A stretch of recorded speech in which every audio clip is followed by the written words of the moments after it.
Welcome back to the Hill of Roses, where we come once again to celebrate the best works of our United Progressive Movement.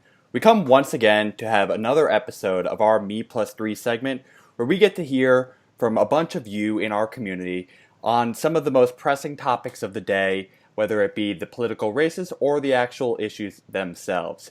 In today's conversation, we're going to be discussing ways that we can try and create a more ethical, efficient, and educated economy. So with me today, we're going to have Frank Branches, Gregory Berry, as well as the Token Square.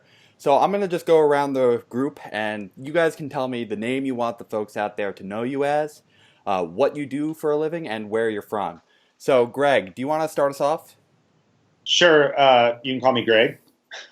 I am a writer and I'm from San Francisco. Sounds good. How about you, Frank? Want to tell the folks out there a little bit about yourself? Yeah, it's Frank Branches. I'm a host of another show called RP Grinders. As far as employment goes, I've done many things in my life. Recently, I was actually a bud tender here in Denver, Colorado. So that gives you a little bit of background where I'm from. Nice. And how about you, the Token Square? How do you want the folks out there to know you as? Well, hey, the token square is not really a private type of thing, so you can call me Patrick. I'm fine with that. And I live in Eugene, Oregon, and I do customer service for a tech company. I think I should leave it at that if you don't mind. Yeah, no problems.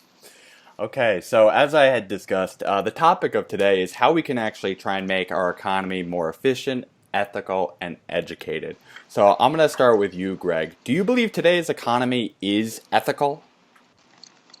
No, and I'm not sure what you mean by today's. I mean, capitalism itself isn't. It seems to me there's two ways you can take ethics. There's within capitalism and without, and in a larger sense. Capitalism isn't ethical because you're paying the worker less than their worth. But even within capitalism, part of the problem is that corporations are paying the legislators and the government to make rules that favor them, which is unfair even within capitalism. So, no. Yeah, well, I think we're going to have a lot of people agreeing with you there. So, Frank, do you agree that the economy today, or even in the past, has been ethical or not? Definitely not ethical. Going all the way back to even the 50s and even before, it's been the same capitalistic system that we've had, and I think right now is about the turning point when we're really seeing the overwhelming effects on the little guy. I agree with Greg wholeheartedly. Yeah, I think we'll see a lot of that sentiment within the progressive base. Patrick, do you agree that today's economy is unethical? Um, I absolutely agree that it is unethical, um, especially if we take a look at, what are we talking about when we say is something ethical? Um, is it the system that serves us best? I guess I come from that kind of a base view of it. I'm actually not opposed to capitalism. And that may be where I differ from some other people with our community. But I think it's a tool that needs to be very much tweaked um, until I believe it's inevitably going to squash itself out. But Yeah. I'd be happy to expound on that. But no, it's not, especially with the current view of corporations being individuals. Of course, we could talk Citizens United on that, and then, of course, I've always had in any of my economics classes, I'd really drill my instructors on what is this fiduciary obligation, the legal requirement that the board of the corporation, the number one thing, and they can be sued if they don't do it, is if they don't make money for Mm. their shareholders. So whatever decision they have to do, if they do the right, or as we're talking about the ethical thing, they they get sued. Yeah. So there's, I mean, that's just the tip, of course, of the iceberg. But yes, it's not ethical. I think there is definitely some place for capitalism. I think the problem is we're very far out of whack in terms of the balance between social actual justice and having workers' empowerment versus what capitalism has become, which is a lot of cronyism in having this economic inequality in terms of where wages and wealth is actually being transferred to. On that note, I'd be curious, Greg, what do you think actually would be an ethical economy? What defines being an ethical economy to you? I think that I agree with, I think both of you said that capitalism can be used, but the point is it needs to be used by the people in a way that benefits us the most. And the problem now is it's not focused on benefiting everyone. It's focused on benefiting the owners. So I think that there are places for it. There are places where, you know, competition works fine, like with our cell phones. Everyone seems to love that. So it's really a question of ownership. And I think that even as something that would be a big help would just be having the workers own the means of production. That's not contrary to capitalism. You know, it depends on how you define capitalism, but you can keep the corporations, but put them in the hands of the people working there, and then that would get rid of a lot of the problem. So I think the one thing there is definitely ownership is that driving force. I think when it comes to capitalism, we are seeing a large part of the actual people doing the work are not actually having a say. So I think having a maybe stronger union system where they can have a bigger seat at the table and potentially more board seats on boards could help in the way you're kind of describing. But Frank, you were alluding to a lot of these unethical problems in our system being due to capitalism. Do you think there is a place for capitalism within an ethical economy? I actually don't. I think with a capitalist system, it's been seen time and time again. Like it eventually crushes itself. I mean, the United States is no different. I mean, in this country, we kind of think like like in terms of this country being quote unquote the best or great. You know, it's like for some people in this country, it's never been great. You know, people of color, for one, especially black people in this country. This country's never been great, and a lot of it's due to capitalism. So, in my opinion, like I don't think there's a place. I think inevitably capitalism will want to bring its tentacle out into other aspects of our society. So until we do something different, we're not going to learn our lesson. I mean, in every aspect of industry or in society, it poisons. I kind of liken it to religion. You know, it's got these tendrils that go out in different parts of the country, and eventually people see it for what it is. And I understand the thought behind competition, but what if we didn't have to compete? What if we were all working towards a common goal that helped everybody instead of always wondering about who's making more money and who has more money? Like I find it gross that Forbes puts out a list of the 500 richest people in the world every so often, and I'm like 100 happiest. Yeah, it just it doesn't work. It eventually doesn't work. Yeah, I think a lot of it is also being seen in some of these countries that are, labeled as being like socialist countries, like a Venezuela in Mm. happenstance. We have this capitalist system wanting a lot of those assets that are actually within that, especially things like oil. And so we have a lot of this undue influence that capitalism tries to play in terms of influencing our foreign policy as well, Mm. to say, okay, I know you want to have this work for your people, you've nationalized it, but we want it for our shareholders.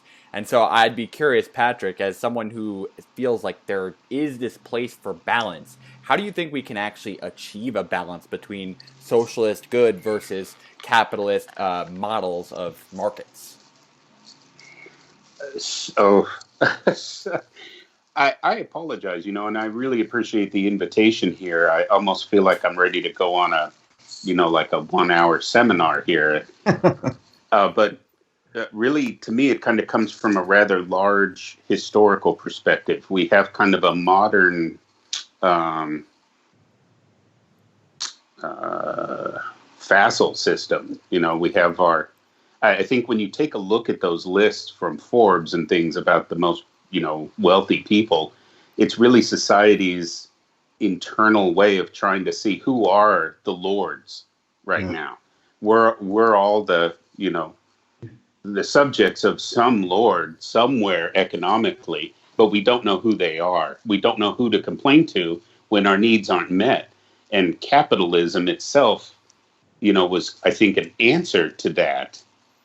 Say, hey, we the people need to be in charge of our own lives. We're going to own the means of production. We're going to guide ourselves. And it allowed for great efficiency and transfer of wealth and served us well for many, many years. But then you get the Industrial Revolution. And I think, socialist theory starts kicking in, saying, oh, efficiency and productivity really has a chance to grow here. And the wealth is being transferred to the owners, but not to the workers, more and more and more. And as that started to happen, I think a lot of different theories came in saying, how do we balance this? Because it was still we, the people, who didn't want to be lorded over, if you will.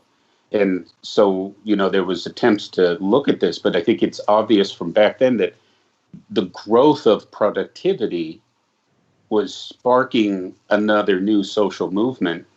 And, we couldn't just get rid of capitalism. It's like, where does that go? We don't have the efficiency yet to just give people what they need based on what we could produce. But if we could produce enough, we might reach that someday. And so you get that socialism trying to become communism. I think there is room, though, to use the engine of capitalism with a whole bunch of, I'm trying to imagine an automobile. We're all in it. We're trying to get somewhere. Who's in charge of where it goes? Right now, it's the owners of the engine, the capitalist system. They're totally in charge, and we know that, but they're telling us a dream that they're selling us this lie of mobility within society. You could become wealthy. It's bullshit. I know you said we could use words, but it isn't, especially in the United States, which is crazy. We're the ones who've sold that American dream to the world, and yet we can't produce it here in our own country. So lots of filters, lots of extra tubes, lots of understanding how the machine works so it's operated properly. Get us back in the seat, in control of it, increase those efficiencies, increase that productivity, and then when we can afford to replace it with a different engine that doesn't hurt, pollute, and do all the other crap it does right now. That's so true. I think we're all kind of echoing the sentiment that we need to address who is getting to make decisions. And so I'm curious to know what you guys think would be manners in which we can try and create a more ethical and efficient economy. So, Greg, what do you think are some manners in which we can actually start driving towards this goal we want? Well, I had something to say about what Patrick was just saying that relates to this. I read this great book one time called The Protestant Work Ethic in the Spirit of Capitalism. And the basic point of that book was that capitalism and this interpersonal competition are not necessarily the same thing. And what Max Weber was the author. What his claim was that Christianity and Calvinism is what created this competition that's what is truly destructive. And if you can imagine a system where, yes, we have, maybe I own my own farm, but I'm not out to make more money than anyone else. What's the point? I just want to be happy. Like Frank was saying, it's like, what difference does it make who has more? I need enough to be happy. You need enough to be happy. And it's just an interesting thing to think about that maybe why do we even have this need to have more money? Where does that idea come from? It's not as obvious as it seems to everyone in this country. And so to the education question, if you think there's other cultures like the Japanese I know, and I think the Swedish and the other sort of successful socialist countries where they simply have a sense that they're in this together. they're not in it to do better than their neighbors. They're in it to do better with their neighbors. And that's what needs to be done to fix this problem. So how to do it, I think that the establishment and the Republicans have been attacking, like a really hard attack on our public education system for decades.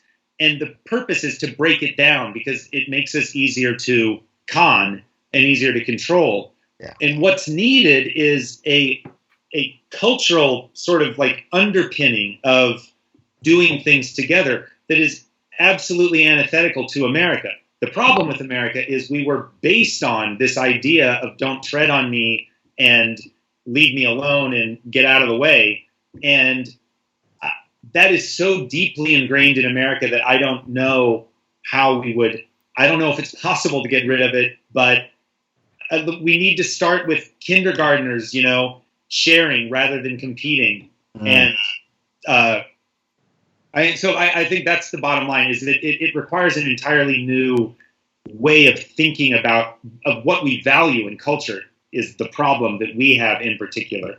Mm-hmm. So, Frank, I'm curious, as the one person from the group who did say that we do need to truly overhaul the capitalist system, that it doesn't have a place in an efficient and ethical economy, do you agree that it's more of a mind shift that we need to make in terms of competition, as Greg had kind of pointed out, or do you think there are intrinsic things institutionally that we need to change to have the economy be efficient and ethical?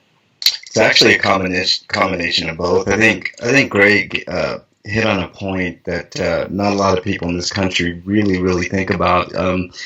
Why does everything have to be a competition? Why can't we work towards common goals? And I'll tell you, like, there's no easy answer to that, John. I honestly think it starts with what Greg was saying. It's education. The only way to do that is to start like right when you're in kindergarten. Start teaching people the right way of thinking.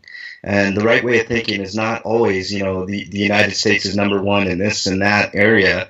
The United States is number one in sharing ideas. That's what we should work towards, and I know, politically people will say, well, the sharing of ideas is exactly what this country is about. But if you look at our partisan system, it never works. Intrinsically, you have two parties, the Democrats and the Republicans, that are always fighting about opposite ends of the spectrum of things, and there's never really any common ground. And if you change the mindset starting from kindergarten all the way on up to college, and by the way, college should be free for everybody. I mean, that's one way of getting ahead of the curve, is to offer people the opportunity, whether they're white, black, yellow, poor, rich, whatever. That would be a way of, getting people educated and in the right mindset, what we're talking about here. But you've got to start with a different mindset right at the beginning. Now, what those intrinsic values are, I mean, that's for a different discussion. But if you have this mentality that we're always going to be right and we're always number one in anything we do, you're never going to achieve what you want to do in life. So the answer is definitely like what Greg was saying. Like, start with education. That's a good starting point. Frank, can I ask you something about that? Just you can imagine what a right winger would say. That what you're saying and what I was saying flies in the face of this American sense of individualism and freedom to do what you want. And if you start saying, okay, from now on, starting in kindergarten, we're going to be teaching kids to share and to care about their neighbors more than themselves, you can imagine the kind of reaction that's going to get from the right. How do we deal with that? And can we? We can. And you're never going to get certain things. I mean, there's a certain percentage of Republicans that think Trump isn't racist right now. You're never going to get through to people like that. But those are the vast minority. I always tell people, and people look at me sideways when I say this, and I'm like, people inherently are good.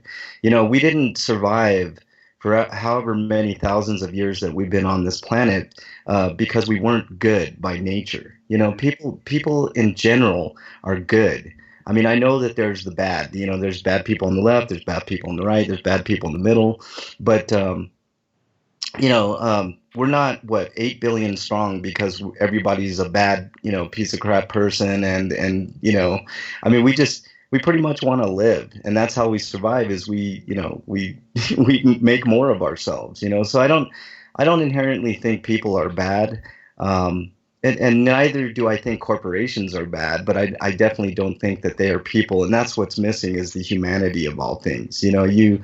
Um, it's a matter of playing to our humanity. I think people in general are good, and as long as we teach those good teachings, and we have a different way of looking at things, and we're all individuals. I'm not saying everybody has to be a robot in a socialist society, but we definitely have to be able to share common interests and common goals, and somebody touched on, I don't know if it was Greg or Patrick, but the environment's another important thing that I think we can all rally behind. I know that there's a certain part of especially here in the United States, a faction on the right that wants to deny the facts, but global warming is a thing.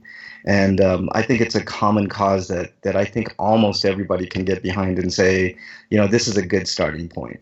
So I'd be curious, Patrick, do you think that this is more of a cultural and educational problem that we need to try and get people more aligned towards working together? Or is it we don't have any common goals? Or is it, again, that we have institutional problems that are causing the economy to function as it does? Well, what a great question. I think it's a bit of all, really, but absolutely culturally, I have this idea that, as our brains form and our memories of what we're seeing and how we work form, it physically becomes a part of us.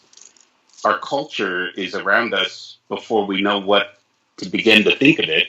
Our brains form around that culture as a norm. And we have more than just a difficult time of seeing it from other perspectives. So education is definitely a part. And I think that's what a lot of people like Republicans and conservatives fear, a loss of culture or a change. And I can respect that, but I also would remind that culture changes, just like language, just like everything. It changes. You can't, the more you try to stop it and freeze it in one place, the worse you feel. the more battles you fight and end up losing.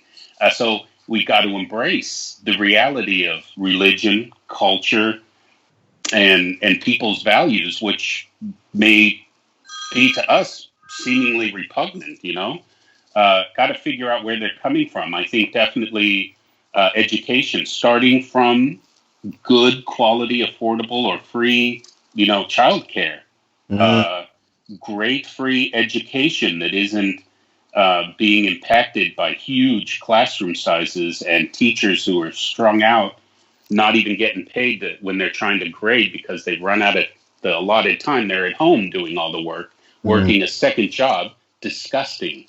This is one of the most important critical jobs in our society. So I agree so much with Bernie about his $60,000 starting plan for teachers. I couldn't wait for that to get implemented and fully up. And of course, community colleges and public universities, tuition free, so that we could look at people's desire and their abilities, not their bank accounts. And how are you going to pay this? Absolutely destructive to our society to take people who love something and have the ability to do something and tell them, yeah, but can't pay for it. Go kick rocks.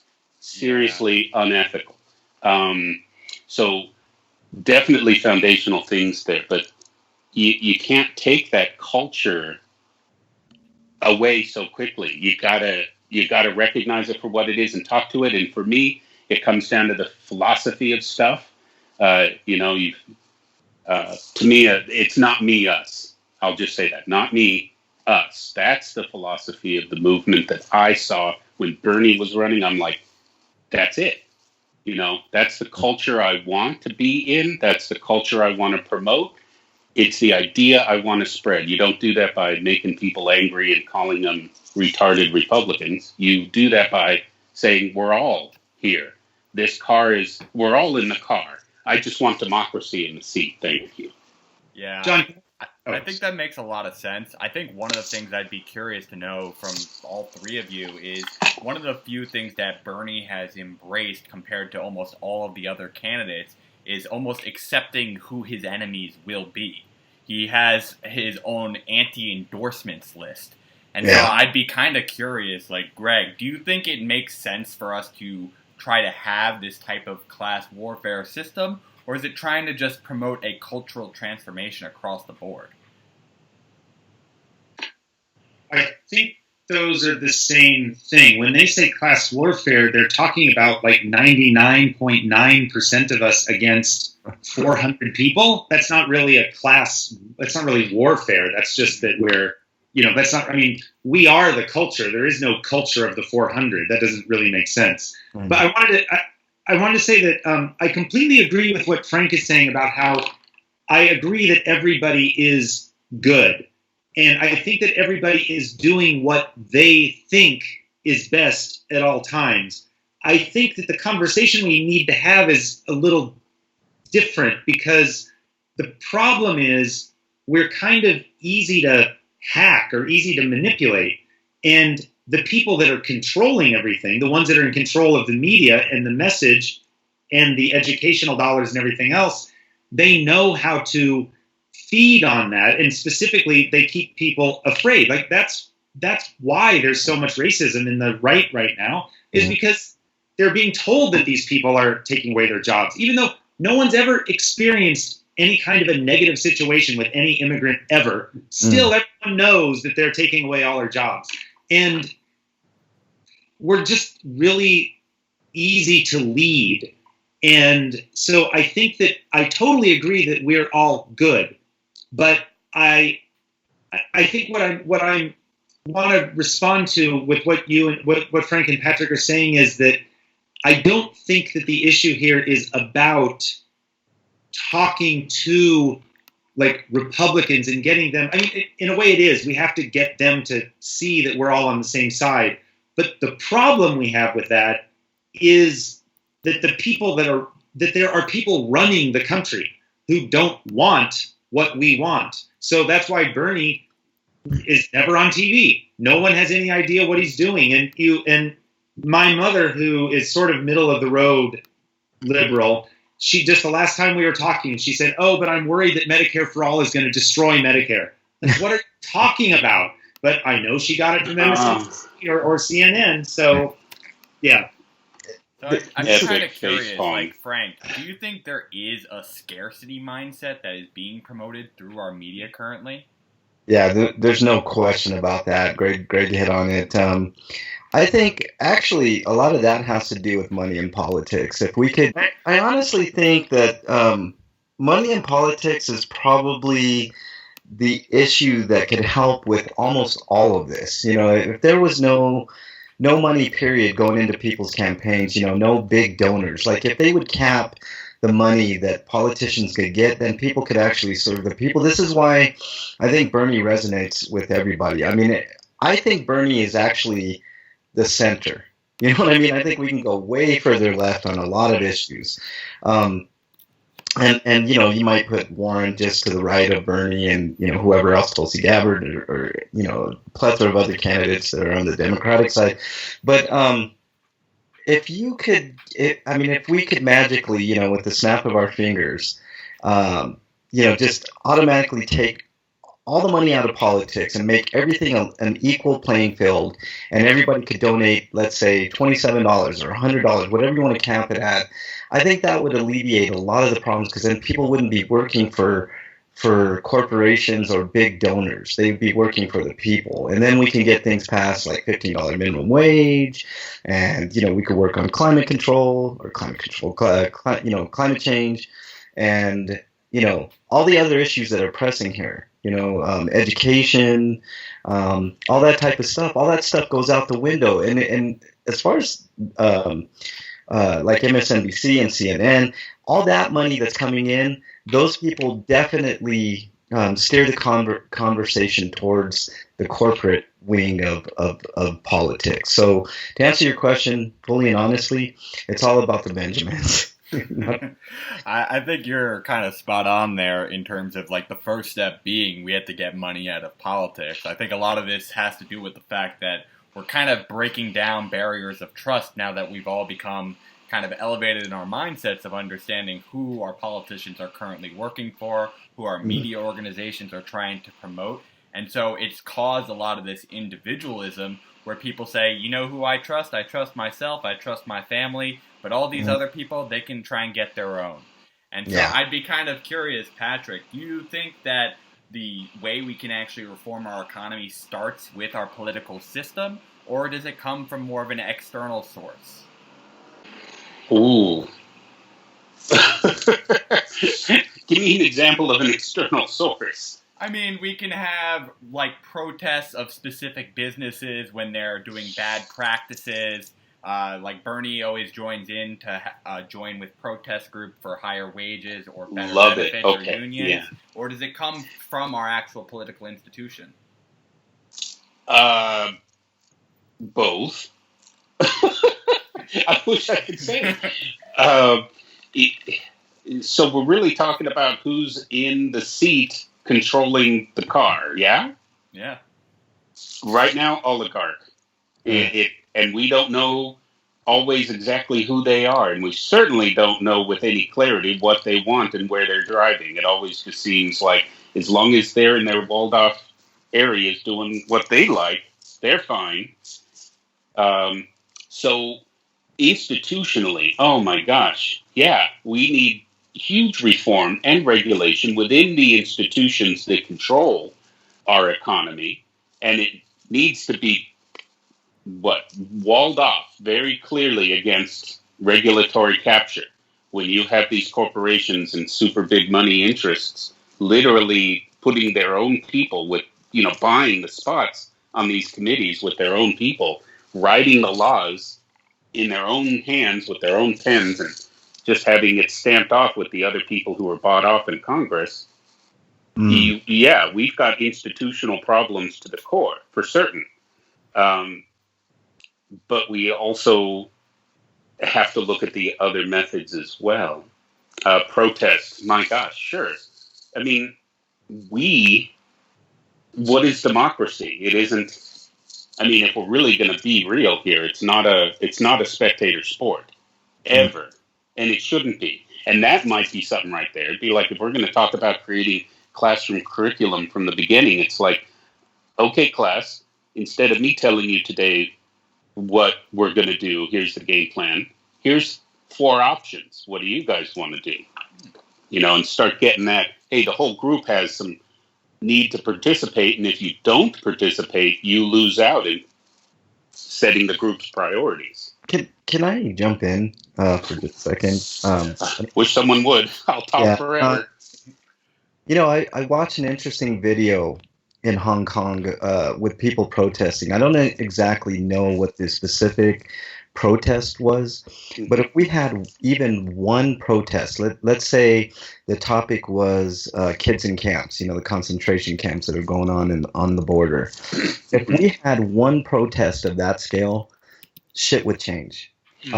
But we never have. I mean, we had like the Million Man March at one point. We had, there's been very few times that I can remember where people got so upset that we actually protested in the streets. And I always wondered, if we could get that many people to protest the camps on the border, I don't think we'd have camps the next day.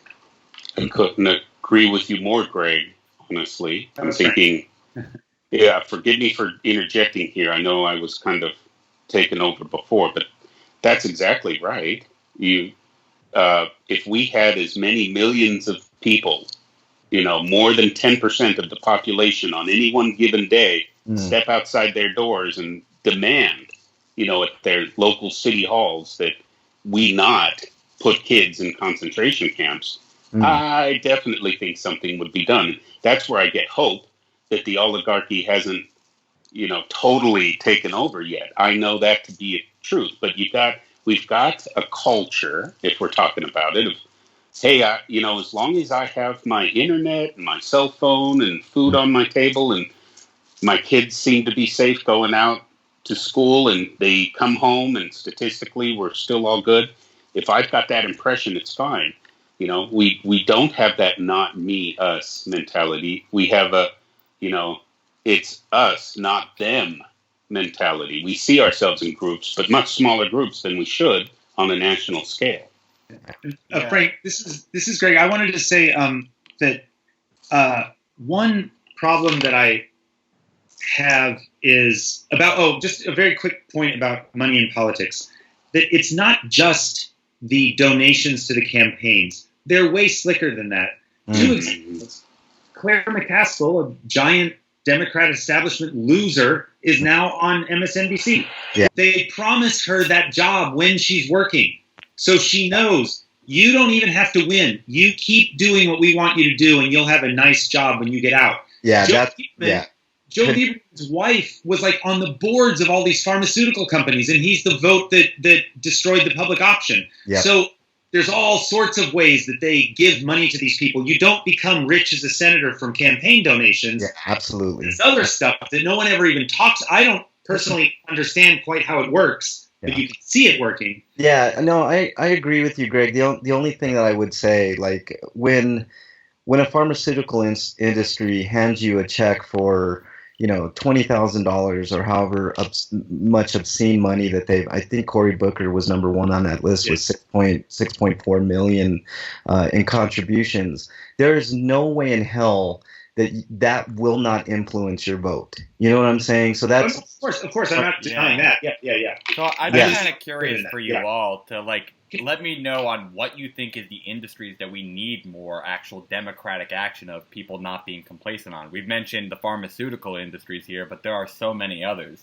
Yeah, do you guys say that the pharmaceutical industry is the greediest, or is there another one? So, Greg, what do you think on that one?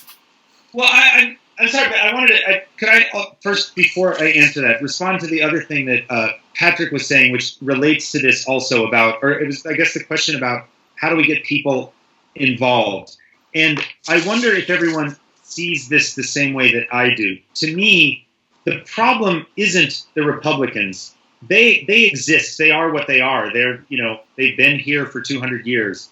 The problem is the Democrats who think of themselves as liberal, but are still completely about, not in my backyard. And it drives me crazy when I watch how the establishment is amazing at dissipating that energy by, for instance, getting everybody angry for 2 years about Hillary losing and all the ways that it was stolen from her, when it's like, no, it's because she was the worst. She lost the easiest. I could have won against Donald Trump. No one even knows me, but she managed to lose it. And right after the last election, for example, we went on this, a friend of ours wanted us to go on this March for Science. And we went, there were thousands of people in the street, and my wife and I were like, what in the hell are we even talking about? But everybody there's a Democrat, and they all pat themselves on the back for what a great job they're doing of standing up for something, but it isn't anything. And then when you say, well, can we do that for Medicare for all? They're like, oh, I don't know about that. How are we going to pay for it? It makes me pull my hair out. So, yeah. Yeah, so I'd be kind of curious, in terms of, having this actual unity of goals so that we know what we are all collectively standing up for, I'd be curious to know what are some of these economic, basics that should be guaranteed as, a Bill of Rights for all of our people. So, Frank, what do you think are some of these economic guarantees we should all be trying to rally behind? Guaranteed work. I think that's pretty important.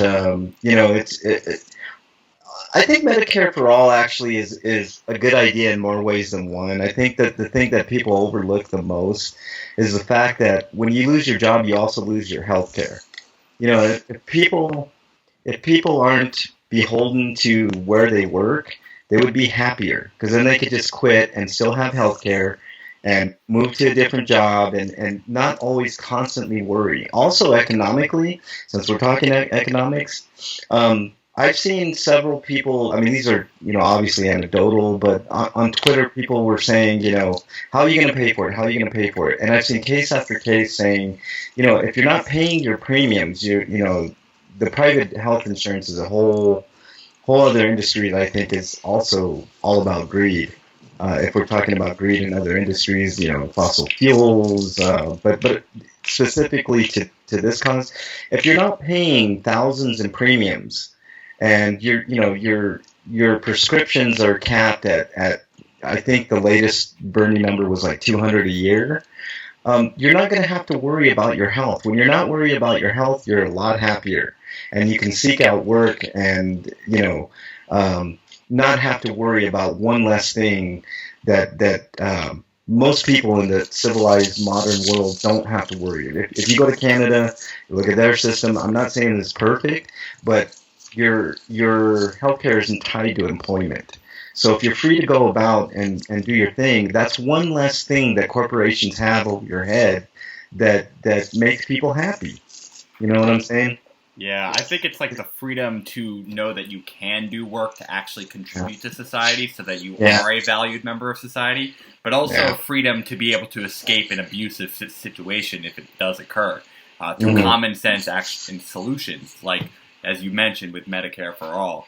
So I'd be curious, Patrick, do you think that work as well as healthcare should be the fundamental pillars of our economic guarantees, or are there things that should be added beyond that? Let me make sure. I like to mute myself because I scream at what you guys are saying. But the right to work part, I have my doubts. But I also don't see a right to work as maybe a necessity going forward. Quite frankly, I'd like to see a system where we don't need to work, or if we do, it's very minimal. That's way down the line. Yeah. To me, I wouldn't really make, a right to a job something like a new Bill of Rights. I would most certainly put in medical. Medical is a foundational thing. We never know when we need it. Nobody, this is another thing I'd like to really push back against all those people who are for the free market part. You can't be a wise consumer of medical services throughout your life. It's impossible. Right. You don't have the knowledge to be a good consumer. Yeah. And when you need it, you don't have the ability to choose. You can't tell, please print me out a summary of how much it's going to cost me before you send the ambulance out to pick me up for my emergency. Yeah. People are retarded with this. Yeah. So no, it is not a private good or service. It is most definitely leaning toward the public good, and it needs to be treated as such under the economy. Education.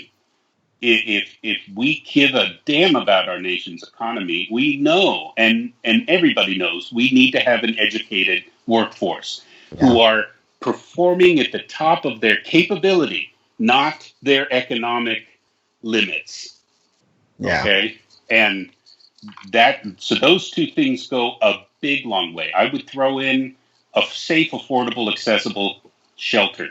I'm not saying a mansion. We could talk about the levels, but if you lose your house or something happens to you and it means you're going to go out on the street, you become a desperate person who's struggling to survive. You become one of the people struggling in the ocean looking for a lifeboat. Yeah. And you're likely to damage other people trying to save yourself. That level of desperation should be outlawed. Yeah. And it shocks Europeans to see just how much poverty we have in our streets. It shocks me.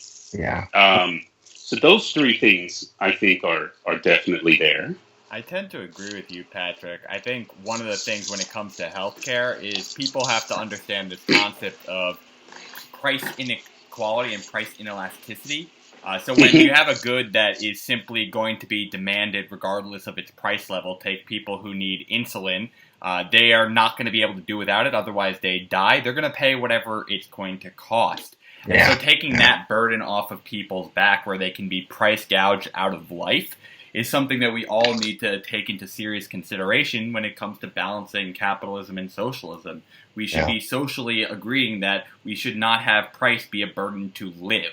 And I think you elaborated on that perfectly also when it comes to the idea of shelter. Because if we want to talk about healthcare, we also have to talk about the side of trying to reduce costs. And the way you do that is preventatively by giving people the basics to just survive, which is shelter, food, water, and clean air. So I'd be curious to know, Greg, do you kind of agree that work should be one of those pillars that should be guaranteed? Or given this new automation trend within our economy, is that something that we shouldn't be aiming as a guarantee? That's an interesting question. I just heard some, I don't remember who he was, but some economist on YouTube was talking about, again, how capitalism just screws people over. So, for instance, you make this new hamburger maker that will make hamburgers at Burger King automatically. Now, there's nothing wrong with that necessarily, but why do the benefits of that machine go to the owners? Instead, it used to take 10 people to run the restaurant and they would have to work full time. But now we have this hamburger maker. So you know what? We only have to work 5 hours a day. That frees us up to do what we care about, read a book or paint a picture, or, write a novel, whatever. And it's just another example of how these things should be benefiting all of us rather than the owners. That's just the fundamental problem with all of this. So whether we should be guaranteed a job, I'm not sure if that's asking the right question. I mean, yes, except that the only reason we go to work is we're literally being exploited every hour we work because they're making more money than we're giving to it. So,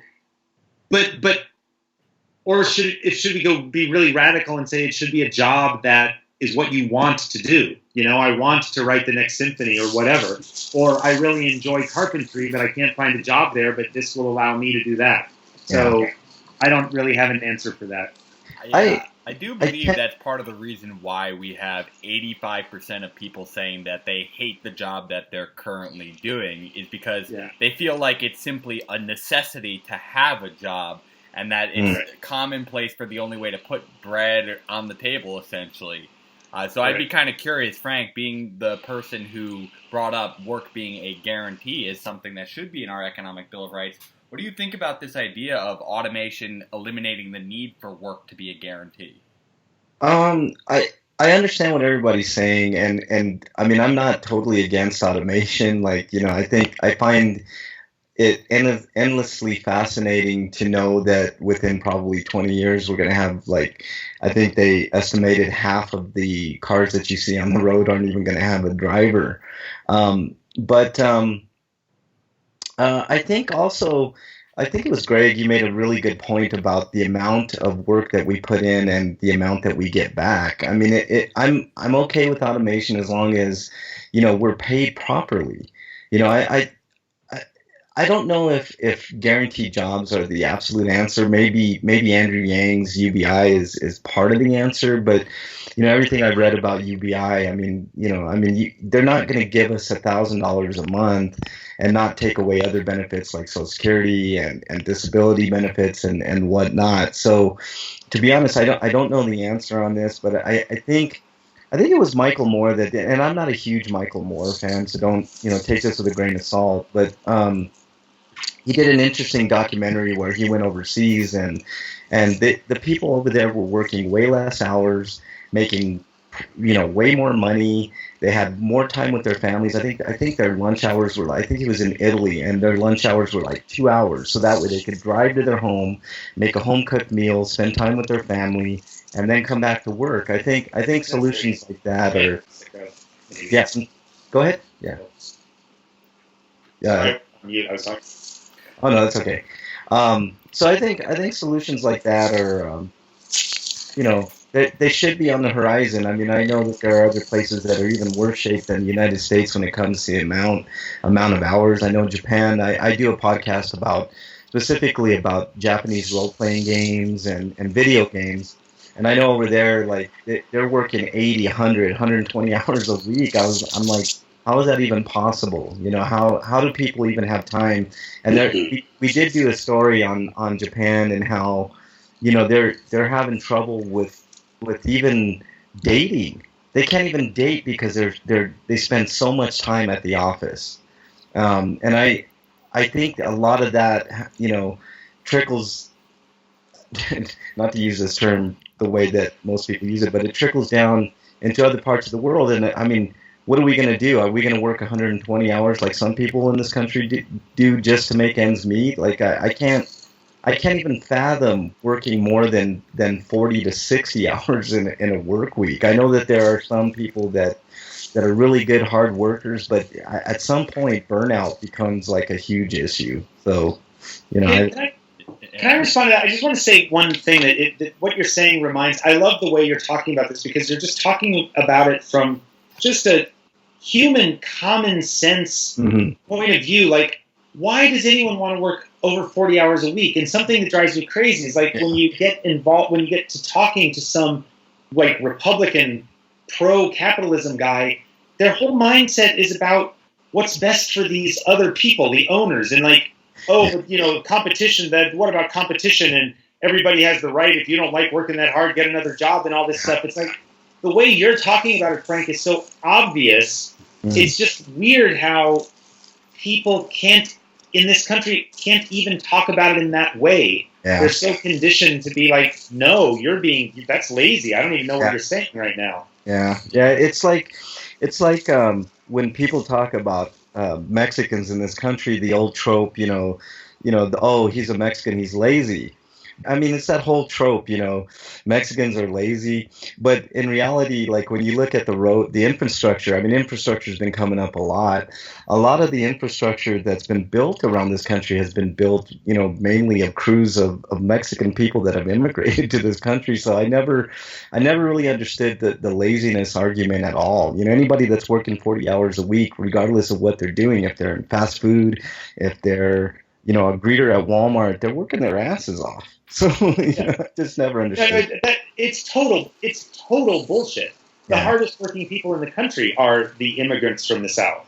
That's just outrageous. Yeah. The weird part of America, like we're the ones that kind of have this attitude of dragging your feet while you're your Burger King job as well. Yeah. Whereas, the immigrants come in and they actually have a better work ethic than we do.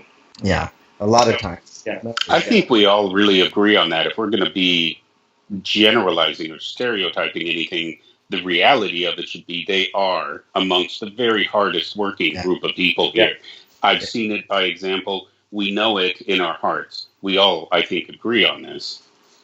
Yeah. I got to agree with the sentiment that was brought up before in terms of the long work hours, especially of even Japanese culture. Like currently I'm working at a Japanese bank, and I've seen people who have never been able to fit in their social life, and they get burnout on the job. So it's not even just a problem of burnout for how you act outside of work and what you do with the rest of the time in your life. It also is just bad for you while you're on the job, too, because you're not being productive during that time. You're actually spending that time trying to recoup. And so I also have to push back just a little bit because I think with UBI, one of the things that will not be taken away with it is Social Security. And I think we do need a baseline economic floor so that people do have this ability to have more flexibility and freedom on how they are trying to shape their lives. So that work is working for them rather than work being work for just the people at the very top. And so I would tend to agree that we need to have every person somehow achieving a little piece of the pie so that automation works for us all as well. Yeah.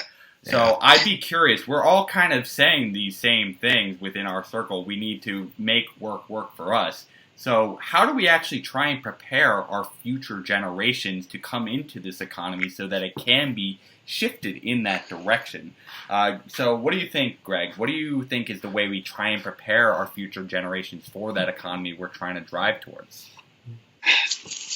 The big question for me is whether it's possible to make these Bernie-sized changes without I guess what's the minimum amount of suffering necessary to make these big changes? I think about this all the time, that we're one election away from completely changing this. We the people, could change the system completely in one election if we would just do it. But we don't, because MSNBC is telling us not to. And so, I don't know. That's the big question. How much suffering do we need before people feel that it's in their best interest to make these changes, and to start thinking that the unknown is a better choice than the little bit of comfort we have now? Because I think that's one of the big things that keeps the establishment Democrats from voting for these big changes, is they're afraid of the change, because they're being told partly, but they know that they have health care right now, even though it sucks. And you're saying now you want the government to do it. I don't know about that. And then, of course, there's all the racism involved with that kind of stuff too. And like, well, I know at least I'm better than these poor people. And how do we, which again that's an establishment Democratic voter attitude every bit as much as a Republican. They're just not as vocal about it, I think. But what do we do about it? I mean, just from a theoretical point of view, we've already said start teaching them as kindergartners. But how do we do it practically? I don't know, except keep building the movement and keep making the case. That's it. Yeah, I think we have to stop voting for incrementalism. That's exactly. Yes. Yes. When you are voting for candidates like Joe Biden, you're not voting for anything. Right. He doesn't stand for anything. He doesn't have a platform. He doesn't have any policies. I mean, I know he rolled out that idiotic, healthcare expansion of Obamacare, and I looked at that whole platform, and I started laughing. I was like, this is what people are excited about right now. These are the things that people are excited for, right? 125,000 people over a 10-year period are going to die, and you people are excited to vote for Joe Biden. I'm like, you either go big or go home. I totally agree. One election cycle, and like I said, I think I mentioned it earlier. Bernie is not. I don't consider Bernie to be a leftist at all. I think he's a centrist. I think if you look at worldviews and you look at other countries and you look at their left compared to our left, it's not even close. It's not even close. Bernie is the first step. I mean, Bernie's not even talking about a UBI. I like the theory of a UBI as long as other benefits aren't taken away, but there's so many other things that can be done to make America great again. You know what I mean? I love that. I love that that Trump has used that saying, because that means that America was never great to begin with, and it can be. It can be, just not with him, and not with the right wing Republicans that are permeating mostly in the South right now. Yeah, so I gotta ask, Patrick, do you agree with them in the sense that it is really just forming a new culture and providing political education that can help us drive this future economy that we're looking for? Or is it really being done more from the actual education system itself in helping the future generations understand these values? So you need to do things with the education system, like we were talking about before. It needs to start way earlier, and it needs to keep going until they run out of the ability to go further. When I say they, I'm talking about us and our students. I might also throw in, somehow, if it were possible, well, two things then, I guess. One is international travel is part of your education curriculum. And two, really early, if you're not already bilingual from home, do it in school. You don't get into junior high or high school without being moderately capable in some other language. I think that's very important, because you open up the door to different cultures that challenge the culture norms you have when you learn other languages and go other places. You just don't know if you aren't exposed. But then that's about as much as I can see, because any ideas which become the foundation of a culture are ideas, and they aren't beat so easily institutionally. They have to come from, well, other ideas that win out. And maybe I'm bringing that competition model. I hear a lot of people from the right talk about, the free market of ideas. Great, fine, let them label it what they like. But they're not wrong. You can't beat an idea with a stick. You've got to show them, talk it. You've got to be we the people, and have them go, oh damn, that looks good. And not everybody's going to join. That's got to be a reality of it. But over the long term, you see the change, and that's the kind of change that stays, instead of waves of something that you could only find out if you dig deep in a history book. Yeah, so I gotta ask, just kind of more of a philosophical question. What do you think should be the purpose of our education system? I'll start with Greg on that one. What do you think? Well, yeah, and I was just going to say something about that. I think that one thing the things that we've been coming up with that need to be taught to young people are so sort of the kinds of things that I can just imagine how the right would respond. It's like, oh my God, you're teaching everyone to be communists and so on. Mm. So I have something different that I think might be more important, which isn't philosophical at all, I think, in some sense, which is to teach. The big thing that's missing is simple logic and the ability to see when an argument is not logical, that they're appealing to authority, or they're appealing, it's a straw man argument, just those kinds of things. Because that alone, you cannot have a conversation with a right-wing person that is without logical fallacy, because that's what it's built on, is convincing people of something that isn't true.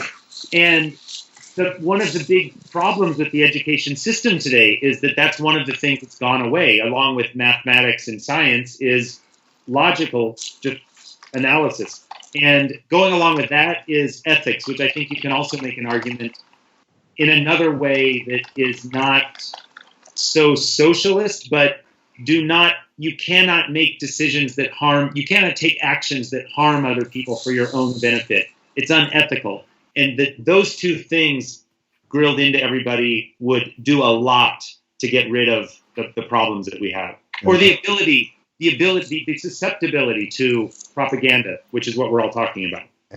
So, Frank, I'd be curious, what do you think the purpose of our education system should be? And do you think it should be the role of our public education system to try and teach people logic as well as ethics? Yeah, no question. I mean, Greg, I wish you had a podcast, because I would listen to it probably every day. I couldn't agree more. Logic and reason should be taught day one, kindergarten. You start in kindergarten. I'm an atheist, but I'm even more than that. I'm kind of an anti-theist. And the reason that I am is because a lot of religion has to do with not thinking logically. Everything is, as Greg said, a fallacy. I stopped debating with religious people about religion because of this. There's no logic and reason to what they do. It's always straw man after straw man. I could point out Bible verses to the Christians or Quran verses to the Muslims, and it wouldn't matter, because they're always thinking not in terms of logic, but in terms of faith. So I think that's a huge issue, and I think that's why it's really important to separate church from state. I know there's kind of been, the right always wants to say that there's a war on Christmas, which is absolute horseshit. There's never been a war on fucking Christmas. But when you start teaching people logic and reason starting from day one, I think that goes a definite long ways to eradicating a lot of the issues that we have. As far as ethics go, that goes hand in hand. If you're not ethical to start, you're not going to be ethical later on, and you're always going to want more of that pie, that economic pie, and you don't care how you get it. You can look at at Trump's cabinet to kind of see that. I mean, you have Scott Pruitt, you have Betsy DeVos that wants to totally dismantle the education system that we have in this country in favor of charter schools, which I'm not necessarily against charter schools. My kids have been in charter schools, but they do it the right way. They're not not all about the religion and the BS that goes on with that. I mean, it's not a for-profit. They really do care about the education of the kids, but I couldn't have said it better, Greg. I mean, it's all about logic and reason and teaching people proper ethics, which has been lost over the years, as well as science. I think science has been one of the one of the educational tools that have been slowly deteriorated by by people that aren't as on the up and up on logic and reason. So yeah, I couldn't agree more. Yeah, so I'd be curious, Patrick, do you echo the sentiments that it should be the role of our public education system to start teaching people logic as well as ethics? And do you think there's anything beyond that that should be the primary purpose of our education system? I wouldn't say there's anything beyond, but I think, John, you need to put those planks into your proposals for education. So, yeah, I'd recommend, we talk about reading, writing, and arithmetic being the core of a basic education that everyone has a right to. It should also include logic. It should include philosophy. It should include a solid second language. And I don't know, maybe we could package it as a reward. You graduate from high school, the language that you learn, you get to choose a country that speaks that as their primary language, and you get to go there for a month. Ooh. Just a month? Well, we got to talk about what the country can afford. Hey, if you want to stay longer, go ahead and, stay longer, but we'll get you there for a month. You got to have some time to soak in a little bit of what you're seeing. Yes. That's actually a great idea. I never even thought of it that way, but that's I disagree slightly with the language thing. I mean, some people it's not really inherent in them to learn a second language. I mean, my dad is from Mexico, and I lost a lot of my second language, Spanish, when I went through our education system and just kind of forgot about it. But some people are predisposed to learning different languages, but I think at the very least you should strive for it, because not everybody speaks English, and that's just the way it is. This is a melting pot of a country, and I think I saw statistics that Spanish is actually going to be spoken almost as much as English in this country by the year 2050. I could be wrong on that number, but it's an interesting concept, and I agree with the sentiment, but I totally agree with you. We should send people to different countries to see where they're coming from and what, the type of lifestyle they lead, and the languages that are spoken, and, kind of get a different view of the world that way. Yeah, I got to agree with both you and Patrick on this point. It's actually one of the reasons, one of the proposals I've had in my plan is this thing called the Worlds of Service program, where it would actually be a 2-year program doing actual service work in other countries, so you can work alongside people from these other cultures and be exposed to several other countries' cultures in addition to the people you're working with. But the final question I wanted to ask you all before we get into our 3-on-3 segment is essentially, who do you think currently understands these fundamental challenges in our economy best? I know we've all complimented Bernie here, but do you think there's any of the other candidates that understand the fundamental challenges in our economy currently? Greg, how about you? Lead us off. Is there anyone beyond Bernie that's truly understanding the challenges? I would only say that I don't know a lot about Tulsi, and she at least understands, I think, the need to keep yourself separate from the corporations. But how much she understands anything, I haven't really looked into her. I want to say that I recently had a huge revelation about Elizabeth Warren, because there's been so much talk of in the left about whether you can trust her or not. Mm-hmm. I finally think that I figured her out, and that she's very dangerous. She's she's completely a capitalist, an absolute right-wing, down-the-line capitalist. Mm-hmm. She thinks the problem is that there are excesses and that people are going beyond what's fair. And if you look at her proposals in that way, that's what everything is about. It's all about regulating the excesses to keep banks in line, to keep whatever other Wall Street in line. But then she's weirdly not on the same page about Medicare for all or free college. The reason is because I think she doesn't actually believe in this idea that we should be taking care of each other to some level and work above that. And more importantly, the capitalism itself is what creates the difficulties with Medicare, or with healthcare and everything else. She thinks that you can solve these problems with capitalism. She's against this idea, what I think she sees as giveaways to the poor, let them get jobs. I think she's really dangerous. So I'm sort of answering the question in the opposite way. I don't know that anyone else understands it. I think that she has it dramatically wrong, but she is such a con artist. She's saying everything exactly the way that progressives want to hear it. And she's a younger woman, and everyone's excited about her, and it really drives me crazy. Greg, I think that was pretty spot on analyzing Elizabeth Warren. I think Tulsi Gabbard's biggest weakness, you also pretty eloquently put, is does she actually understand the economy? She has decent rhetoric, but can she point to the specific abuses within the system as clairvoyantly as Bernie has been able to do over the years? So, Frank, would you agree with Greg that Bernie really is the true understander of our economy, or are there other people who also kind of understand the fundamental challenges in our economy? He's the only one. I couldn't agree more on Elizabeth Warren. I want to believe in Elizabeth Warren so badly, but time and time again, she waffles on Medicare for all. It's unbelievable. She's admitted that she will take corporate bribes in the general election.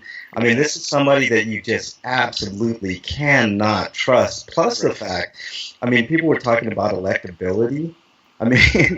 There's no one less electable, I think, than Elizabeth Warren. Trump would absolutely demolish Elizabeth Warren in debates, more because of his bravado and his stupidity than anything. But people would gravitate way more towards a person like Trump in a debate with Elizabeth Warren. I think if Elizabeth Warren is the nominee, it would be an absolute disaster. I just can't see it going any other way than Trump. Bernie has a lot of the ideas that I like. I wish he would go, more left on a lot of things. Like I'm not a big fan of his, propping up of the Second Amendment the way that he does, and stuff like that. But he's as close as we got to turning this thing around. And as far as electability goes, he's the one. Tulsi Gabbard, her weakness is definitely on the economy, and she could learn a thing or two by listening to this show. But I would not be opposed to a Vice President Gabbard, simply because I think she wants to get us out of more wars than what we're in now, and I think that's also something that could help our economy quite a bit. When you're spending literally trillions on wars that aren't really to be won. What are we winning with any of these wars? Nothing. I think that could help us quite a bit too. Yeah, I gotta say, the only minor disagreement with you is that Elizabeth Warren is the least electable of the bunch. I still gotta give that to Joe Biden. I think he is truly out of his element. We could argue that. I think they're both probably very, very close. It's at this point, it's splitting hairs. Maybe I don't know. Waffling on, of course, it was flip-flop Joe when he was talking about some other things, but I think I even tweeted out a picture. I went to Walmart, which I hate going to Walmart, but, as poor as I am, what other choices do I got, speaking of economics? But there was a bin of flip flops, and I was like, oh look, it's Joe Biden's. So yeah, but it would be close. But you may be right on that. But I think Elizabeth Warren would be very close to unelectable if she was the nominee. So, Patrick, do you agree with both Frank, Greg, and I so far on the point that Elizabeth Warren doesn't understand the economy? And are there people that you see that understand the economy in addition to Bernie? I really don't think any of the other candidates have demonstrated anything that makes me feel they understand the economic needs properly. I think really Bernie's the only one who's got that really. He's got the right direction, if not the right plans already available. But, you also talked about, well, I want to talk about electability in a moment, but I think I need to throw out a little bit of a shout out, if you will, for Andrew Yang. Not that I think he's got the same understanding that's required, but just the UBI, just the freedom dividend, just that part.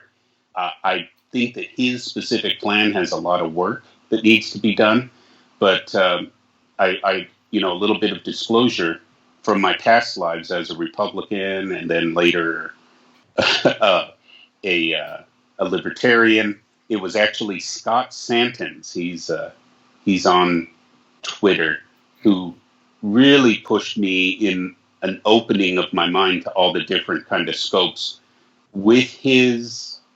Real pushing. Scott Santens is a real advocate, long time, for universal basic income, and it's that realization that pushed me toward thinking about things in a bigger picture and where does social, democracy and socialism come into an economic model. So I do want to give him a shout out for that. I wouldn't necessarily know that I'd vote for him. Bernie's got my vote. My vote. Tricky. That's a good feedback. Also, real quick for the electability stuff. Yeah, I'm sorry. When Trump, we have an electorate. I hate to say it. I really hate to say it. We get what we deserve. We have such a sexist electorate that, and it really, to me, was brought home in the 2016 cycle, when Trump was on the stage and he was asked about, his comments about women and them bleeding out of every orifice. And he says, except for Rosie O'Donnell. And the crowd went wild.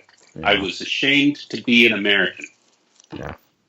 That was disgusting. But that's what Elizabeth Warren would be up against, and she would lose horribly. Yeah. She doesn't know how to handle schoolyard bullies. Yeah. She's like me in a public, I'll be, with me, I couldn't be up on a stage that way. I would be shaking and freaking out, and she has a little bit of a stutter. I honestly like her, but she would be creamed. And, Joe Biden, I just go back to John Kerry, flip-flops. I don't know if you guys are old enough to have been around. That's what sunk him, his Swift boat stuff and the flip-flops. Yeah. So thank you for George Bush. But yeah, it's just Bernie who really gets it, the long-term plan, the direction, and the grassroots movement that's required.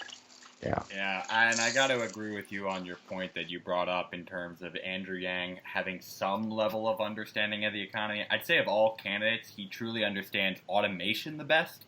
It's a fundamental point in terms of understanding why so many of these manufacturing jobs have disappeared, and it is going to be hitting a lot more of these industries.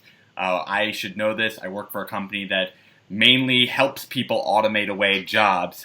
So I know the cognitive AI revolution is going to be taking call center jobs, truck driving jobs, and so much more. I think there are some fundamental problems of his understanding of the economic forces of inequality itself. And that kind of comes into place when it comes with his design of his UBI, with having it be an opt-out from so many of these social welfare programs. But I think he does have, compared to the rest of the field, minus Bernie, some elevated understanding of what is going on.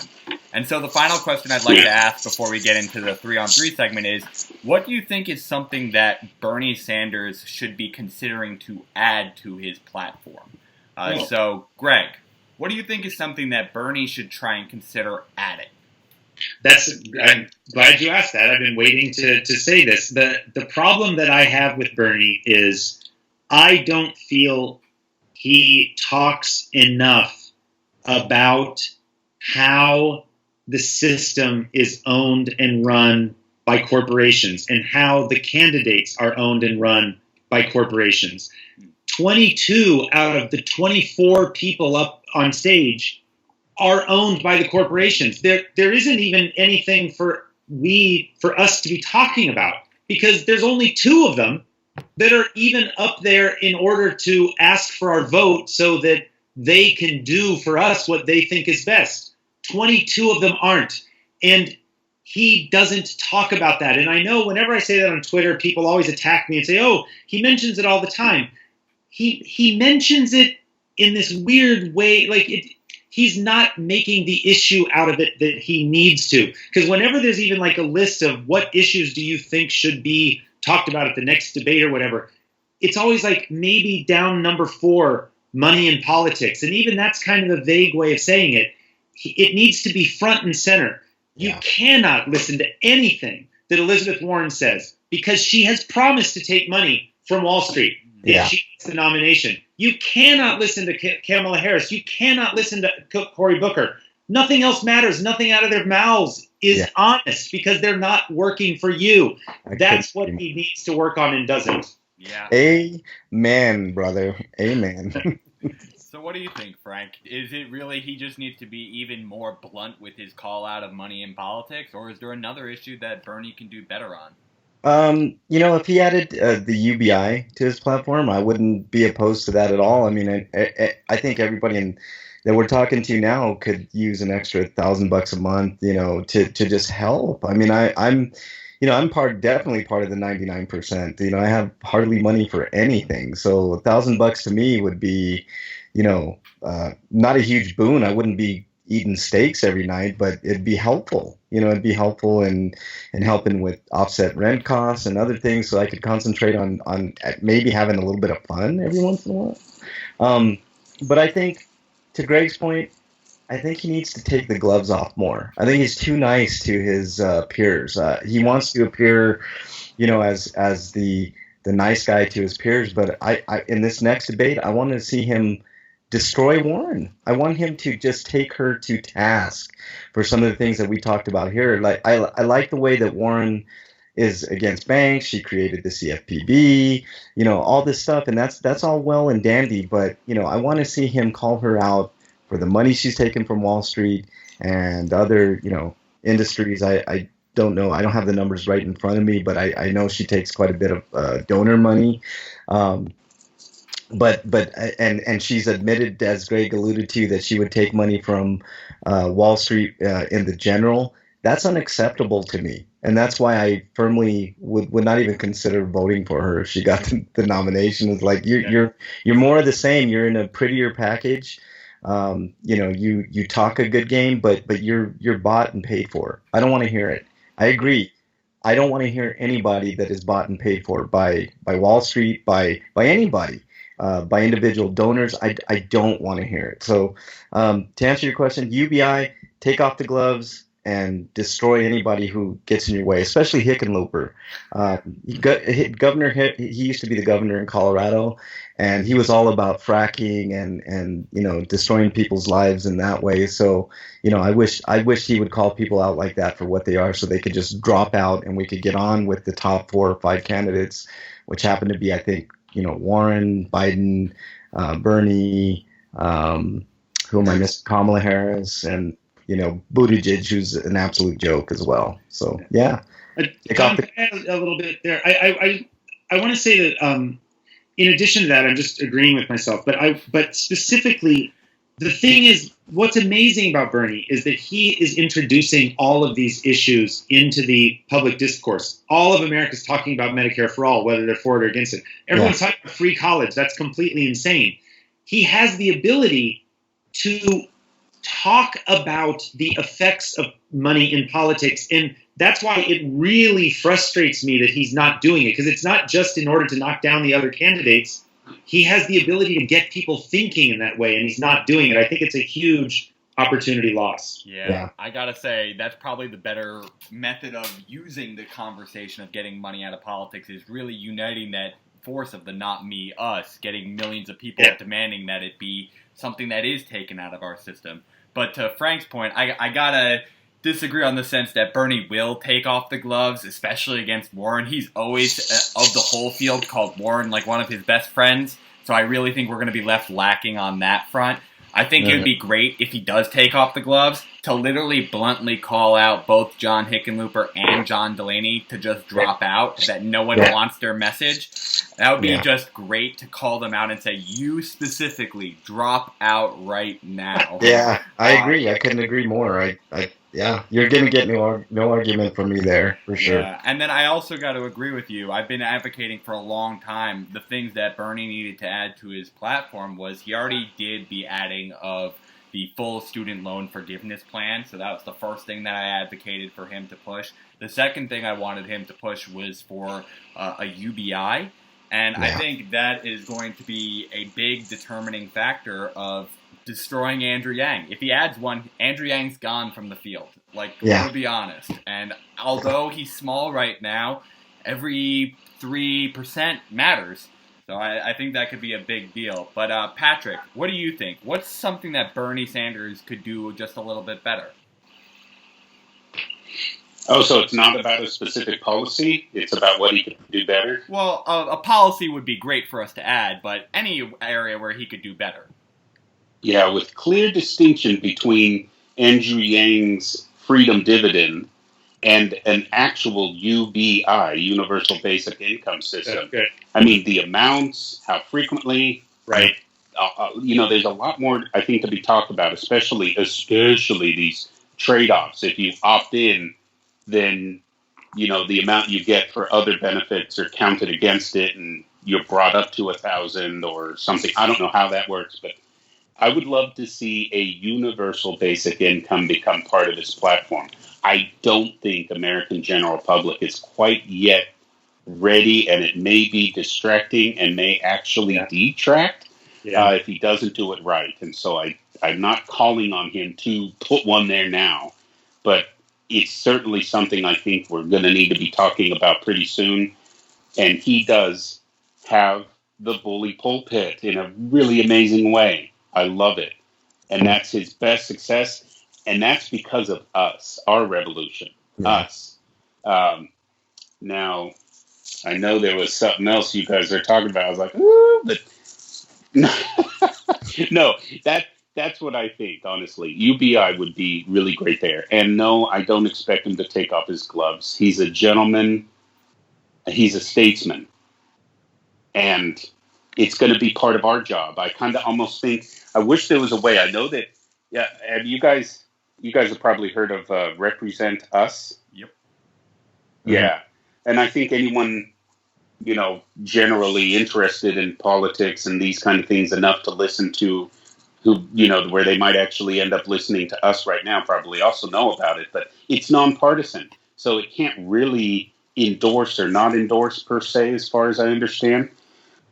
But corruption is the core rotting problem there. And it is money in politics. But until I heard Bernie Sanders, when he first announced back in 2015, and I didn't know anything about that. It wasn't until I saw a TV interview about him, and he said he was running, and he wanted to find out. One of the reasons he was running was to find out if we could elect on the national stage a candidate who refuses to take money from any big interests like that, and only small donations from the people.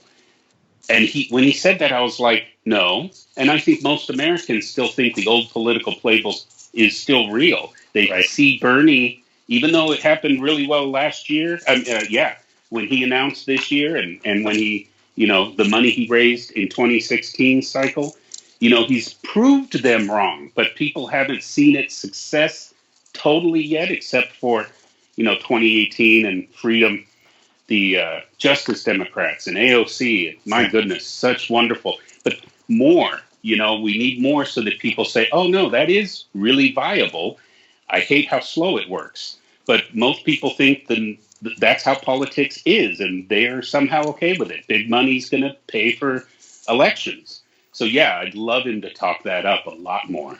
Yeah, I got to agree. And I do hope all of the people that are listening out there do know about Represent Us. They're a great organization. We made a video in the past on that specifically. So if you haven't already checked it out, go check out Represent Us.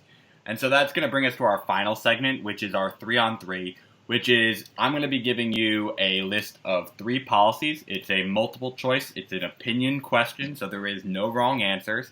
And you're going to tell me which should be the top priority we focus on, or that we should do none of the above. Sound good, guys? Yeah. Yes. Do you want our opinions about it too, or just the answer? First the answer, and then I'll go through and get the reasons. So the first question, here are your choices. Would you rather have free public transportation? Would you rather have an annual audit of the Federal Reserve? Or would you rather have a national paid leave program for maternity/paternity, medical, and vacation? I'll start with you, Greg. Which of those would you take, or none of the above? Free transit. Okay. How about you, Frank? Which of those 3 would you take? Ooh, it's between free transit and the last one you said about medical and stuff. I'll take free transit. Okay, that's 2. And how about you, Patrick? Which are you going to be taking? I want that guaranteed paid medical maternity leave. And I really pinged on that maternity part.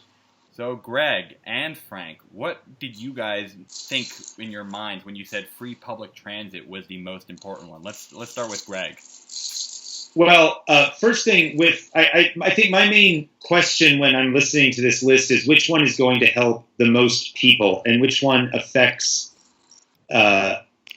It's something that I guess I'm just saying it again, but it's something that it's one of those things that keeps people from being happy. If you have to own a car, that's just one more drag on your happiness. You can't go to movies or afford a phone or whatever, and plus, obviously, it would help dramatically with climate change. But I think the maternity thing smacks to me as an identity politics kind of thing. It strikes me as pandering. It's important, certainly, but free transit is something that would help everybody in a massive way, even with air pollution, as well as climate and everything else. So that's fine.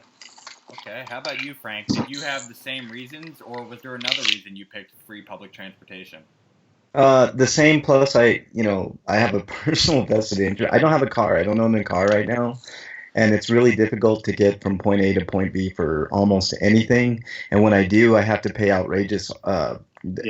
Here in Denver, we have what they call Regional Transit District, RTD. Every city has, busing and stuff like that. But, I mean, it costs me round trip. It costs me, like, if I was to do a day pass, it would cost me $12 a day to have the ability to be able to transport from point A to point B, which is, it's a lot cheaper than doing something like say Uber, but it would make a huge difference, I know, for a lot of people if you're not having to worry, as Greg said, about paying like car insurance and a car payment, and you're having the ability to go from point A to point B. That's a huge difference maker, and it would make a big difference for me. Can I just insert one very quick thing? I just happened a few months ago to read Babbitt by Sinclair Lewis, which took place back in the 20s or 30s, and it was right when they were installing streetcars around the country, and then cars were becoming more popular. And the people in that book were complaining because the streetcar was only coming once every 5 minutes. That just lets you know how much we've deteriorated. Because I know without asking, Frank, right, that these buses you're talking about costing $12 come once an hour if you're lucky. Yeah, if you're lucky. I mean, here it's about every hour, every 45 minutes, which is kind of a pain. But if you do it right, like it ends up working out, But I agree, it would have to be you'd have to have buses more than every hour coming to where your spot is. But yeah. So I gotta ask, Patrick, you were the one that chose to take the National Paid Leave Program as the option. What led you to choose that over free public transportation? So don't get me wrong. I think transit's super important, but this this leave, guaranteed to me, I think is really important. It reminds me of Hitchens when he would sit there and totally stomp on theists. One of the things he talked about was women's liberation. And I know you mentioned, what was it, Greg? You said it kind of smacked a bit of, was it Greg or Frank? It was Greg. Hey, Greg. Okay, so, it smacks of identity politics. But, I'm going to toss this out, especially underlining that maternity part. It should also apply to fathers. They should be able to also go. So it isn't just for ladies, but the true liberation of women to have flexibility in their lives and careers. Not that, I think there's a lot of room for discussion in how do you balance that. I'm not trying to take that on. But I'm saying if you do want to have a career and work as much as you can, these things are necessary structures in there to ensure that a family has time to really become a family. If we don't have an economy that can allow one of the partners, at least, to stay home all the time and raise kids properly, this is the minimum necessary. And without it, you've got people locked out of the workforce if they want to be there. Yeah. And I think that's incredibly detrimental to the women's liberation movement as well as our own economy and our culture. Yeah, I gotta say, I think one of the things that makes me tend to lean just towards the free public transportation over the National Paid Leave Program is that this is something where there is still it being provided through work or not as a potential benefit. I think it is obviously something that I would propose, and that's why it's on this list. But I think there are already kind of solutions in play to have it be a competitive advantage to choose one over another. While free public transportation is something that is universal across the board. It helps laborers, it helps non-laborers, it helps women, men. It even helps the businesses that are trying to provide that as a benefit at a cheaper manner. So I tend to lean free public transit, but they're both very close. So I'm glad you guys chose those two over the annual audit of the Federal Reserve, which just doesn't help as many people other than having oversight. So now we'll go on to our second question. Go ahead. I'm sorry, I apologize. I didn't know if I had myself on mute. Just real quick, I certainly don't want to downplay transit. Are we talking about free transit in a future form, but not as it is now? Are we talking about because I'll tell you, right now, my town is kind of middle-sized. We're a university town, and there is definitely a decent public transportation system here, but it's not really great, and I call it the need to use that transit system is what I call part of the poor tax. It's stressful. The buses, how they run sometimes, not reliable. Something happens. And I certainly think that we have a lot of work to do on helping people who need mental health and housing for sure. That's a different thing. But those buses and those trains become temporary day facilities. And you end up, I've more than once, unfortunately, sat in a chair that was used by someone prior in an inappropriate way that didn't stand out, and found myself having to run back home for sure. Just lots of little things like that. So, if we really need to improve that transportation, and I would certainly be for it being free. But it just, in our current state in the United States, if your transit system proposal includes, really, really improving the national transportation system, then yeah. Yeah, Yep. I got to agree with you. There is still a lot of work to be done to actually make the public transit system a better system that people would want to take. Because I would bet that even if it was offered for free, there are going to still be individuals who choose to opt out of it for concerns as you had mentioned. But Yeah. now let's go on to the second to last question here. So again, here are your three choices. Would you rather have a mega millionaire wealth tax of 2% on all assets above 50 million? Would you rather have the natural resource industry nationalized? Or would you rather restore net neutrality laws? I'll start with you, Greg, again. What would you choose of those three options?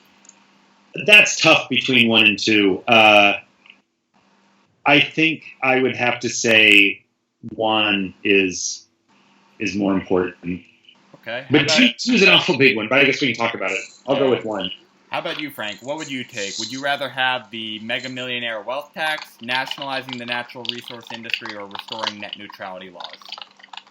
I would choose 3.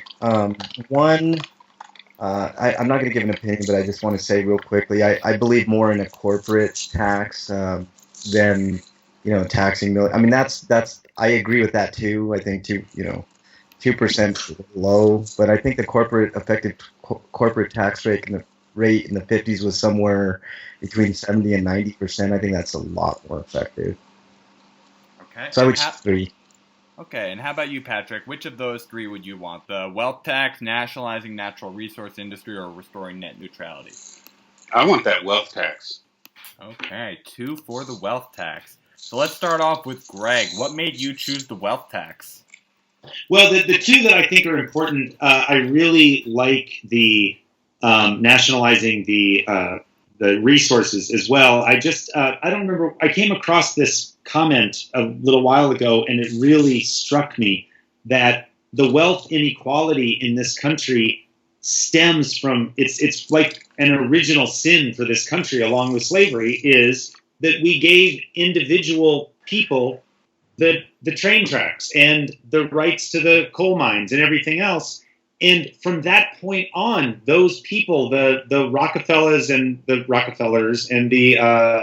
Carnegies and so on, became wealthy, and they did it based on our resources. Mm-hmm. At no point did they do it based on on their own addition to the project. And so I think that one's hugely important. It might be too late now. The wealth tax, to me, I mean, I don't disagree with what Frank said about the corporate tax, but I think that in this point, it's the wealth is a little bit, to me, indistinguishable between keeping it with the. I guess I wouldn't distinguish between corporations and wealthy people. I agree that it needs to be the corporations, but yeah. Okay, yeah. So how about you, Frank? What made you go with restoring net neutrality laws instead? Again, this is anecdotal, and it's just my own personal experiences. Here in Denver, all we have is Comcast. I mean, they lie and they say, well, it's not a monopoly because you can pick, a satellite option. You could go with, I think, the energy company actually offers another, like the phone company offers a DSL, which is far inferior to any cable. Internet that you have. My recent bill, they charged me an extra $50 because I went over on my data, and I did nothing more than watch normal. I don't have like cable channels. I watch stuff on YouTube or a plethora of other free channels that are online, and I had to this is more of like a smaller issue in my view, but the way that it affected me was, if you're charging me $50 more for an additional 10 gigabytes of data, and you're not offering, unlimited data, and there's no option for that other than to pay. I think when I called them, they wanted to charge me an extra $50 a month on top of what I was already paying in order to get unlimited data. And even if I got unlimited data, they would slow my speeds down after a certain point. I'm like, this is absolutely ridiculous, and it's a reason why, the future is basically the internet. So you're going to have to offer more options or or be forced to offer them. Yeah, I mean, that makes a lot of sense to me too, especially after we've subsidized them so much to be able to actually build out these 4G networks. Yep. But Patrick, I'd be curious, what led you to choose, like Greg, the mega millionaire wealth tax? So, I don't know. Well, I do know.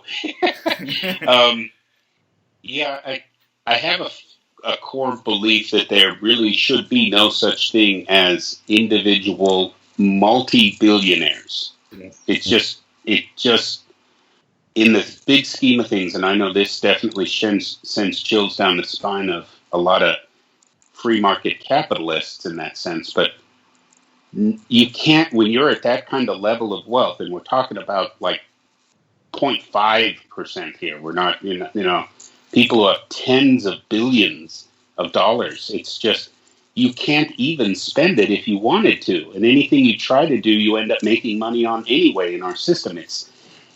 Anyway, so yes, a wealth tax, I think, is absolutely necessary. Yeah, I gotta agree with your point there, especially given the fact that, as you were just saying, they don't know how to spend it. Jeff Bezos literally admitted that verbatim. And so he said, what could we use it on? Let's go to space, even though we have a ton of ventures already trying to do that. And it's kind of this big dick showing contest between all these billionaires of who's going to get to Mars first.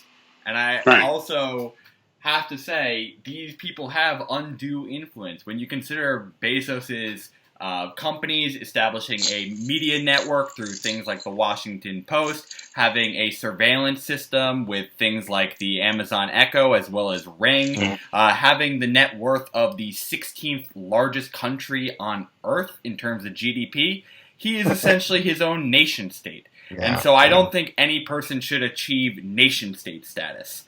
So I got to agree that a mega millionaire wealth tax would be a great way for us to try and actually correct that wrong. So now I want to move on to our final. Oh, don't you do that. Oh, John. Okay, fine. We'll go back. Patrick, you want to add a little bit more? Yes. My husband and I were fighting over that nationalizing. I was talking specifically the like energy industry. You're talking natural resources, and I definitely think that's a good idea. But we were arguing, and that kind of goes back to what role might capitalism still play in an economy that's going toward real democracy and, dare I say it, socialism. You socialize the natural resources industry. You're going to turn a lot of heads, but I want that. But there's still, I guess when I talk about that UBI, we talk about that automation of the economy. I think we got to be able to balance it for a little bit, because I still want the incentive that capitalism brings to increasing that automation and efficiency, because we're going to need it a lot more before we could really transition over to less of capitalism, if that makes sense. I'll leave it at there. I'm blah, blah, blah. Yeah, no, I get your point there on that point, and especially given the evolution that you said you had on these issues, going to become this more from Republican to Libertarian to more lefty-leaning, I think that it's pretty remarkable that you're now in favor for nationalizing the natural resource industry. But let's move on now to our final 3-on-3 question. So here are your choices. Would you rather increase funding for the Department of Urban Development and Housing to be able to assist people in buying their first home? Would you rather ban the buying and selling of guns internationally? Or would you like to reinforce trust-busting powers over large tech, finance, and agribusiness industries? Greg, which of those three choices do you want to pick the most? I'm not sure what you mean by the reinforcing the trust busting. Trust busting is important. Just it goes along with the wealth tax, but I'm just gonna, because I'm not sure what you mean by three, I'm just gonna go with let's just eliminate guns altogether. Okay. So I'll give a little clarity there before we let Frank answer. My mention there is that we need to reestablish a new set of procedures to evaluate and standardize when something is going too far in its existing state. So there is a lot of trust-busting powers in terms of the banking industry, but it's become a very hard thing to do for some of these other industries like tech as well as agribusiness. So, Frank, I'll repeat the choices for you. It's first, would we rather increase funding for the Department of Urban Development so we can assist people in buying their first home? Would you rather ban the buying and selling of guns internationally? Or would you rather reinforce trust-busting powers over large tech, finance, and agribusiness industries? Yeah, it's definitely the third. I kind of disagree with your point about there's trust busting for the banks. There really isn't, and there needs to be more of that. But if you're talking just like the agro business, agricultural business, there's no question that the majority of farms in this country aren't what people think. They're not the small mom and pop farms. They're these big time corporations that are controlling all of the agriculture in this country. So I would definitely say the third. Okay. And now, Patrick, which of those three would you want to choose the most? The helping people be able to buy their first home, banning the buying and selling of guns internationally, or reinforcing trust-busting powers? I am 100% for the trust-busting powers. Also want to real quick say on this last question, I've had the distinct advantage over Greg and Frank as I got to go third and hear what everyone said before. So I have that additional information they didn't have. So, but absolutely that trust-busting power, and I agree with Frank. And I bet Greg would probably agree too now with that definition. Probably the trust-busting. I'm not going to change his opinion for him. I'm just saying. That's really where it's at. I really still, like I was saying, believe capitalism has a role to play, but we have to get it under control. The capitalist economic system needs to understand thoroughly that it is serving us, not the other way around. And if, in many of the courses and things I've taken, monopolies aren't necessarily a bad thing. If you like capitalism, there could be great efficiencies there. But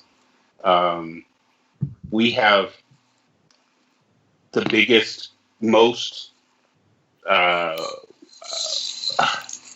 keep targeting market cap, the most valuable companies are tech. We got to get our eyes on them and figure out what's going on here. They develop and move faster than our laws are, for sure. And they have next to no regulation. And we don't really have an understanding of exactly how deep they get and how powerful they are. We need to have institutional power to look into that and to take action when we find something that isn't compatible with the long road path ahead. Yeah, I got to agree with you there. And before we wrap up, I want to let Greg have an opportunity to explain why he chose his choice, or if having that definition makes him want to go with trust busting. The problem I have with a concept like trust busting is I think it's not nearly strong enough. It implies that the way that we do this is we allow these companies to grow out of control until at some point we decide, you know what, you're too big. Well, by the time we start complaining about it, they've already done untold damage. Like Amazon is a perfect example. Microsoft just, it's impossible to estimate how much drag us all having to use Windows was for 20 years. And so to me, trust busting is way too weak. And it's this legal solution that gives corporations years to fight it in court, or it's no longer an issue. So I'm completely in favor of eliminating large corporations altogether. I just think that trust busting is this. it obviously depends, once again, like this transportation, what exactly are you offering? Because just when I hear trust busting, I think of the Microsoft lawsuit, and I think about us now, after 20 years of damage, trying to do something to Amazon like Europe's doing.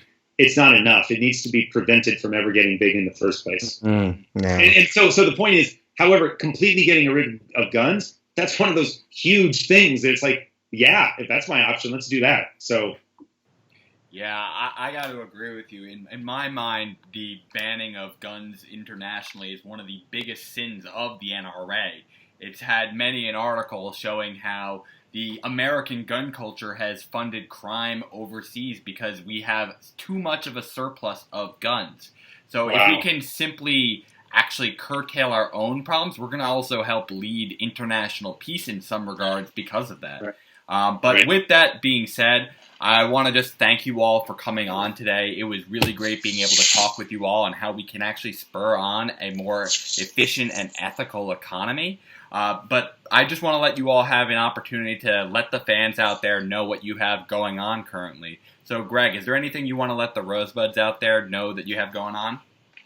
No, I just want to say that I've never agreed so hard with 3 other people in my life, so it was a weird conversation, but yeah, it was fun. So yeah.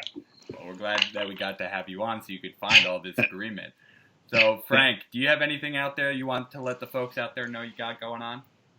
Yeah, first I just want to say thanks for having me on. I do a podcast called RP Grinders. It's basically a podcast about Japanese role-playing games and video games in general. But the second half of the show is actually quite different, and we almost always, especially lately, ever since Trump was in office pretty much, and even before that, but we do a lot of progressive politics, skepticism, a lot of fun topics. Sometimes we'll talk aliens and other, fun topics. But yeah, check it out. It's on iTunes and everywhere else. We do a live show every Friday, 7 Eastern Time on twitch.tv/rpgrinders and on YouTube simulcast. So check us out there. And I'm on Twitter at Frank Branches, and the show's Twitter is at RP Grinders. Yeah, that's definitely a state of our media currently, of politics invading every aspect of our current conversation of people to enjoy. And I gotta say, I do love RPGs myself, so everyone out there should go check them out. And now, Patrick, is there anything you want to let the folks out there know that you got going on? I have no projects at the moment, and I feel incredibly honored to have been asked to participate right here today. It's really, I think, the first time I've done anything quite like this. So yeah, I'm just Patrick, and I'm the Token Square on Twitter. That's really all that I got going on right now. Well, we're very glad that we got to have you on, as well as Frank and Gregory. We're going to be posting all of their Twitter handles below, so you'll at least be able to have that for your reference, so you can find any content that they do have in the future. And so in terms of what we have going on here, I just want to remind you all that we have our ongoing polling currently on our channel, so we are still trying to look for more people to vote in our Terrific Tuesday poll, so we can find out more of the alliances that are going on in our 2020 Democratic debates, how people are aligned demographically. We're going to be including that in the description below, so if you guys can go check that out, that'd be much appreciated. But until next time, friends, stay rosy.